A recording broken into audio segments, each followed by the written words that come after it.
Everyone, कैसे हैं आप सब। आज हम क्लास 7 ज्योग्राफी से chapter number 2 inside of our earth का पार्ट 1 करेंगे। सो फ्रेंड्स, जैसा कि आपको पता है कि प्रीवियस वीडियो लेक्चर में हमने क्लास 7 ज्योग्राफी से चैप्टर नंबर 1 और इन्वायरमेंट पूरा पार्ट अच्छे से कंप्लीट कर लिया था।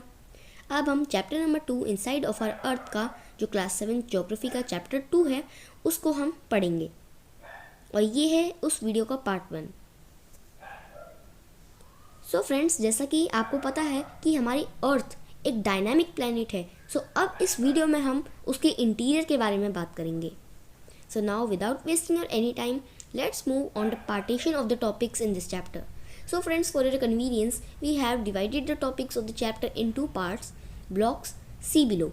सो फ्रेंड्स, क्या है कि आपकी कन्वीनियंस के लिए, आपकी ईजी अंडरस्टैंडिंग के लिए हमने इस चैप्टर के टॉपिक्स को 2 ही पार्ट्स में डिवाइड किया है। और ये जो 2 पार्ट्स हैं, पार्ट 1 और पार्ट 2, उसमें हम क्या देखेंगे, देखते हैं। Introduction, interior of the earth, rocks and minerals, importance and uses of the rocks.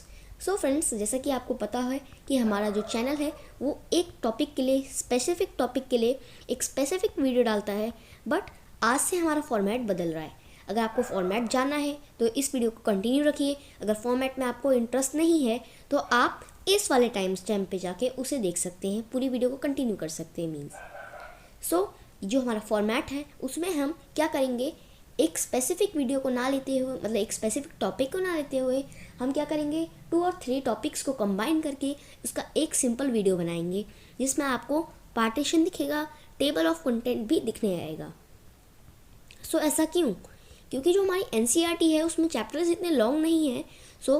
इससे क्या होगा कि आपको सभी अच्छी तरीके से सारे टॉपिक्स अंडरस्टैंड हो जाएंगे, और जो वीडियो होंगी वो थोड़ी सी लंबी होंगी बट आपको अंडरस्टैंडेबल होगी। Now let's move on the table of the content. सबसे पहले देखा था कि हमने पार्ट 1 में 2 टॉपिक्स हैं, इंट्रोडक्शन और जो दूसरा टॉपिक आएगा आगे वो। सबसे पहले इंट्रोडक्शन है। इंट्रोडक्शन में क्या होगा देखते हैं। This will let you know about the recap of the previous chapter and basic information of the chapter. अब देखिए, चैप्टर जो प्रीवियस चैप्टर है उसका जो रीकैप करना है वो बहुत ज़्यादा ज़रूरी बनता है। उसका रीकैप इंट्रोडक्शन में होगा, और उसके जो मेन फोकस पॉइंट्स होंगे वो आपको हम इस इंट्रोडक्शन में बताएंगे। Basic information of the chapter देखते हैं क्या है। अब देखिए फ्रेंड्स, इंट्रोडक्शन। ये इंट्रोडक्टरी वीडियो लेक्चर है जिसमें हम आपको 2 टॉपिक्स बता रहे हैं। इंट्रोडक्शन। अब the earth our homeland is a dynamic planet. आपको पता ही है, स्टार्टिंग में मैंने आपको बोला था कि हमारी अर्थ है एक डायनामिक प्लैनेट है। डायनामिक प्लैनेट मीन्स एक स्पेशल टाइप का प्लैनेट है। अब डायनामिक प्लैनेट होने के मतलब बहुत सारे रीजंस हैं, क्योंकि जो हमारी अर्थ है वो गोल्डीलॉक्स जोन्स मीन्स एक ऐसे एरिया में आती है जहाँ पर वाटर अपनी लिक्विड फॉर्म में फाउंड है, और वाटर सबको ईजिली एक्सेसिबल है for all the humans and animals too. It constantly undergoes changes inside and outside. अब आपको पता होगा कि जो हमारी अर्थ है उसमें डिफरेंट टाइप के चेंजेस आते हैं, जैसे कि ऐसा ज़रूरी नहीं है कि कोई भी चेंजेस नहीं आता। अब देख सकते हैं कि जो हमारी अर्थ पे है, कहीं पे अर्थक्वेक आता है, कहीं लाइटनिंग होती है, कहीं हैवी रेनफॉल होती है, कहीं सनी डे रहता है। ये सब क्या है, आउटसाइड के और इनसाइड के चेंजेस हैं। अब जैसे इनसाइड का एक चेंज हो गया अर्थक्वेक, अब ये इनसाइड भी होता है, आउटसाइड भी होता है। कैसे?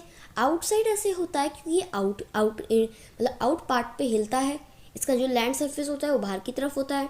अभी अंदर से इसीलिए है क्योंकि जो इसका मेन रूट कॉज है वो अंदर से होता है। Just like an onion, the earth is made up of several concentric layer with one inside other. अब मैं आपको सिंपल भाषा में बताऊं, एक आपने देखा होगा कि एक ऑनियन होता है, एक अनियन। एक अनियन की तरह क्या होता है, जो हमारी अर्थ है वो सेवरल कंसेंट्रिक लेयर से बनी है। Concentric means one inside another. एक कंसेंट्रिक मीन्स एक कंपैक्ट लेयर से बनी हुई है हमारी earth with one inside another. आप देख सकते हो हमारी अर्थ की इमेज ये है। अब जो हमारी अर्थ है वो ऐसा नहीं है कि सिर्फ एक बॉल है, बट उसके अंदर डिफरेंट टाइप की लेयर्स हैं, हीट जोन्स हैं, जैसे कि mental, outer core, inner core. अभी आपको ज़्यादा टेंशन लेने की ज़रूरत नहीं है, ये सब हम आपको आगे बताएंगे। The upper most layer over the earth surface is called the crust. आप सबसे ऊपर देख सकते हो यहाँ एरो बना हुआ है, और क्रस्ट यहाँ पर लिखा हुआ है। अब जो सबसे ऊपर वाली जो लेयर होती है, जैसे आपने देखा होगा एक अनियन ना, सो अनियन में क्या होता है, एक अनियन की सबसे ऊपरी लेयर होती है जिसे आप सबसे पहले पील ऑफ करते हो। सो उस सबसे ऊपर वाली लेयर होती है, वैसे ही हमारी अर्थ की भी एक सबसे ऊपरी लेयर होती है जिसे हम क्रस्ट कहते हैं।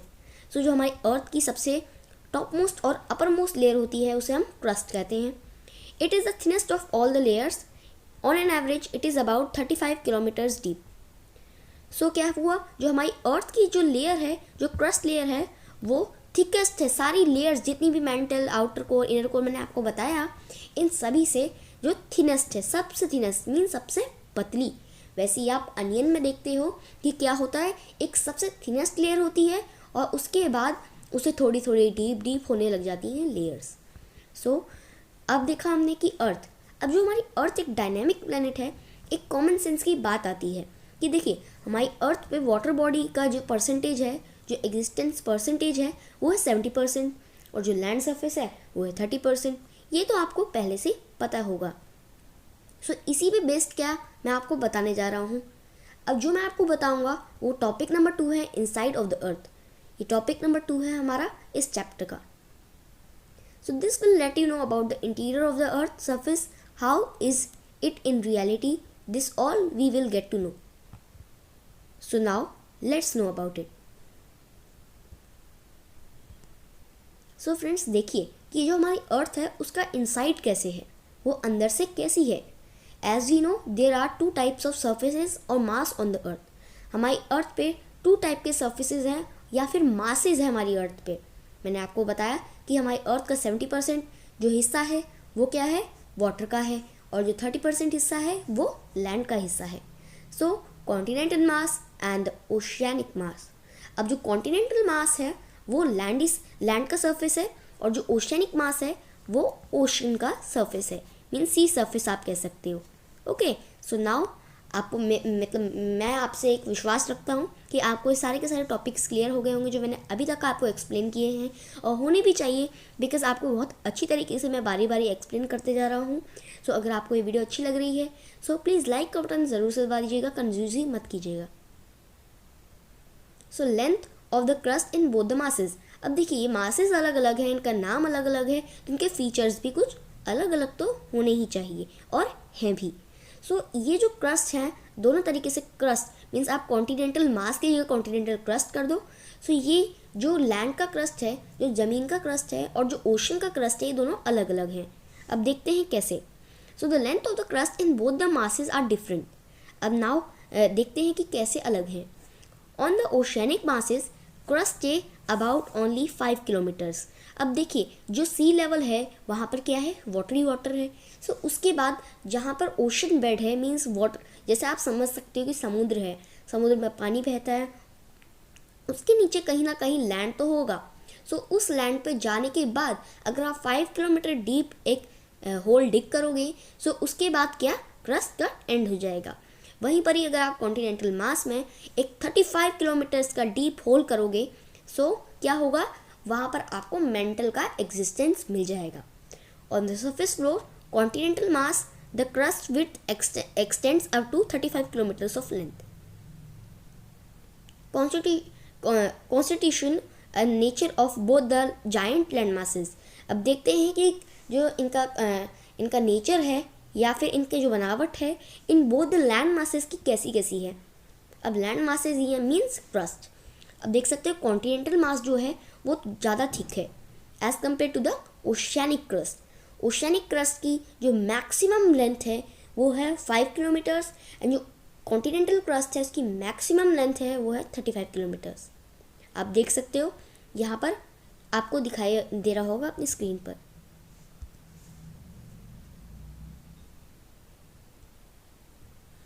नाउ हमने अभी बात करी थी कि इन बोथ द लैंड मासेस का नेचर कैसा है, इनका जो एग्जिस्टेंस है वो कैसा है, इनकी बनावट कैसी है। So the main minerals constituents of the continental mass are silica and aluminium. So जो मेन कॉन्स्टिट्यूएंट्स हैं ये जो कॉन्टिनेंटल मास के, कॉन्टिनेंटल क्रस्ट के, ये है सिलिका और एल्यूमिनियम। अब सिलिका और एल्यूमिनियम कोई और चीज़ नहीं है, ये एक टाइप के मिनरल्स हैं, एक टाइप के पदार्थ हैं। It is thus called the sial. अब इसे सिल नाम से जाना जाता है, सिल या फिर सीएल। सो सीएल नाम से इसे जाना जाता है, जिसमें SI की फुल फॉर्म होती है सिलिका एंड AL की फुल फॉर्म होती है एल्यूमिनिया। सिलिका और एल्यूमिनियम, मैंने आपको दोबारा से रिपीट कर रहा हूँ, मिनरल्स हैं। और ये जो सेगमेंट है ये बहुत ज़्यादा इंपॉर्टेंट है आपके एग्ज़ाम के लिए। सो बिल्कुल कान खोल के सुन लीजिए कि ये जो जितना भी मैं आपको बता रहा हूँ इसे बिल्कुल अच्छी तरीके से समझ लीजिएगा, क्योंकि एग्ज़ाम में इसमें से बहुत सारी चीज़ें आ सकती हैं। पूछा जा सकता है कि जो मेन कॉन्स्टिट्यूएंट्स हैं कॉन्स्टिट्यूशनल मास के वो क्या हैं और ओशियनिक मास के क्या हैं। अब ओशियनिक मास जो ओशियनिक क्रस्ट है उसके मेन कंस्टिट्यूएंट्स हैं silica and magnesium. It is therefore called sima. अब एक तो था सीएल जो कॉन्टिनेंटल मास का है, जिसमें SI की फुल फॉर्म है सिलिका एंड AL की फुल फॉर्म है एल्यूमिनियम। अब ओशियनिक क्रस्ट में सीमा है, मीन सीमा एक मिनरल का नाम नहीं है, सीमा एक मिक्स्ड वर्ड है जहाँ पर SI का मीनिंग दोबारा से सिलिका एंड MA का मीनिंग है मैग्नीशियम। अब AL वहाँ था और यहाँ MA अलग है। अब प्लीज़ इसे नोट डाउन कर सकते हैं आप, अगर नहीं भी कर रहे हैं तो प्लीज़ अच्छे से सुन लीजिए, बाद में समरी आएगी तो आप वहाँ से देख सकते हो। किलोमीटर्स हैं, वहीं पर जो मेंटल है उसकी जो लेंथ है वो 2900 किलोमीटर्स तक का एस्टिमेटेड की गई है। मीन्स कहीं कहीं इसकी लेंथ ज़्यादा हो सकती है एज सेम एज क्रस्ट। सो आप देख सकते हो कि जो हमारी अर्थ की लेयर है ऐसा नहीं थोड़ी थोड़ी करके बढ़ रही है। आप देख सकते हो क्रस्ट 35 है बट मेंटल 2900 किलोमीटर। सो ऐसे ही हमारी जो अर्थ की जो लेयर्स हैं वो एक्सटेंड हैं। सो आप देख सकते हो जैसे जैसे हम अर्थ के बीच जाएंगे तो वहाँ पर हीट बढ़ेगी। अब हीट और हॉटनेस ये ज़्यादा बढ़ेगी। सो इससे क्या होता है, हमारी अर्थ के नीचे का जो प्रेशर होता है वो बहुत ज़्यादा बढ़ जाता है। अब आप नीचे देख सकते हो कि ये एक इमेज आ रही है जहाँ पर आप क्रस्ट और मेंटल की इमेज देख सकते हो। और ये जो सेकंड वाली इमेज है ये आपको और भी अच्छी तरीके से ब्रीफ कर देगी। सबसे पहले आप देख सकते हो क्रस्ट जो बहुत ही थिन लेयर है, उसके बाद मेंटल जो बहुत ही ज़्यादा वास्ट लेयर है, उसके बाद अपर कोर। अब कोर के बारे में मैं आपको आगे बताऊंगा, so please wait for that. अभी तक हम देखते हैं crust and then mental.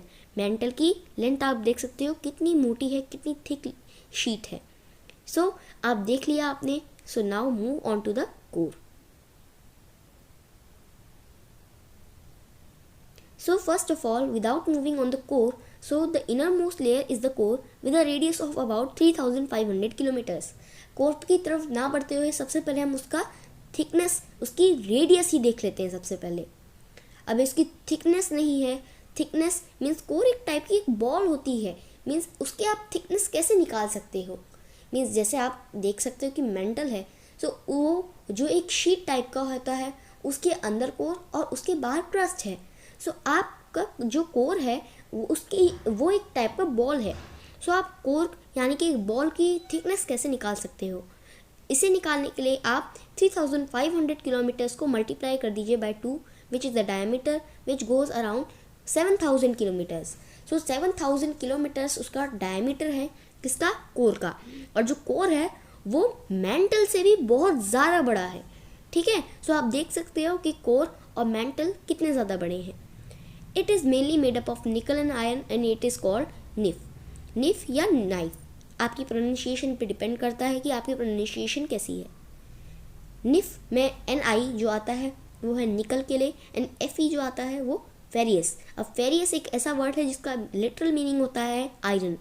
The central core has very high temperature and pressure.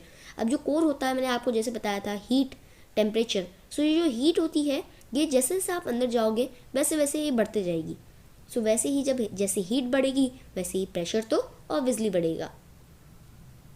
So now scientist और जो हमारे ऑयल इंजीनियर्स थे वो इतना नीचे डिप कर दिया, उन्होंने डिग कर दिया हमारी अर्थ को कि उन्हें खुद को पता ही नहीं चला कि हमने इतना डिग कैसे कर दिया। अब आपने देखा था कि जो क्रस्ट की लेंथ है वो 35 किलोमीटर्स है, और आपने ये भी देखा है कि जैसे जैसे हम अर्थ के नीचे जाते रहेंगे टेम्परेचर और प्रेशर बढ़ता जाएगा। उनकी मशीन्स तक का भी पिघल चुकी थी, मेल्ट हो चुकी थी। जो इतनी हार्ड आयरन की जो क्रेन देखी है आपने, उनका जो क्लॉ होता है, मतलब वैसे तो क्लॉ यूज़ नहीं किया जाएगा, क्रेन ही यूज़ नहीं की जाएगी क्योंकि बहुत हैवी मशीन्स से ही डिग किया जाता है वो। सो बहुत हैवी हैवी मशीन्स थी, उनका जो आयरन था और जो उनकी मेटेलिक बॉडी थी वो ही बर्न होने लग गई थी, वही जलने लग गई थी। आप समझ सकते हो कि जो इनसाइड टेम्परेचर है वो बहुत ज़्यादा हाई होता है, मीन्स इतना ज़्यादा हाई होता है कि जो सन का टेम्परेचर है उससे भी ज़्यादा हाई होता है, अराउंड कहते हैं कि 5000 डिग्री सेल्सियस। सो 6000 किलोमीटर डीप उन्हें गड्ढा खोदना पड़ेगा। कहाँ 6 किलोमीटर डीप और कहाँ 6000 kilometre deep, means more than 1000 kilometres. और ये भी ओशन फ्लोर पे करना पड़ेगा, ना कि जो हमारी अर्थ के क्रस्ट फ्लोर पर। So the crust forms only 1% of the volume of the earth, 80% consist of the mental and 15% makes the core. अब क्या है, जो हमारा अर्थ का क्रस्ट है, आपने मैथ्स में वॉल्यूम तो पढ़ी ही होगी। वॉल्यूम का मीनिंग होता है कि जो उसके अंदर की जो मतलब उनकी बनावट है उसका कितना परसेंट। ओके, सो 1% जो हमारी अर्थ की वॉल्यूम है वो क्रस्ट लेता है, और जो 84% है वो मेंटल लेता है, 15% कोर लेता है। अब देख सकते हो कहाँ क्रस्ट इतना आपको बड़ा दिख रहा है बाहर से, बट उसमें जितना भी उसकी वॉल्यूम है वो बहुत ज़्यादा कम है। अब आप देख सकते हो 84% ही मेंटल ले सकता है और 15% कोर। सो अब जो अर्थ का रेडियस है, रेडियस आपको पता होगा एक सर्कुलर चीज़ का उसके मिड पॉइंट से लेकर उसके एक सर्कमफेरेंस तक का जो लेंथ होती है वो कहलाती है रेडियस। अब जो हमारी अर्थ का रेडियस है वो है 6371 किलोमीटर्स। सो इतना हमारी अर्थ का रेडियस है। अगर आपको डायमीटर निकालना है, आपको अर्थ की जो चौड़ाई कह सकते हो आप, अगर वो निकालनी है आपको विड्थ, सो आपको क्या करना पड़ेगा, इसको बाय 2 करना पड़ेगा, इंटू 2 करना पड़ेगा 6371 को। So now that's all for today. Thank you very much and have a wonderful day. यहाँ पर जो हमारा पार्ट 1 है वो पूरी तरीके से फिनिश हो जाता है। फर्स्ट पार्ट जो था हमारा इस चैप्टर का वो कंप्लीट हो जाता है। Till then stay connected, keep learning. Thank you very much and have a wonderful day. Next video lecture में हम पार्ट 2 देखने वाले हैं इस चैप्टर का। तब तक के लिए स्टे कनेक्टेड, कीप लर्निंग।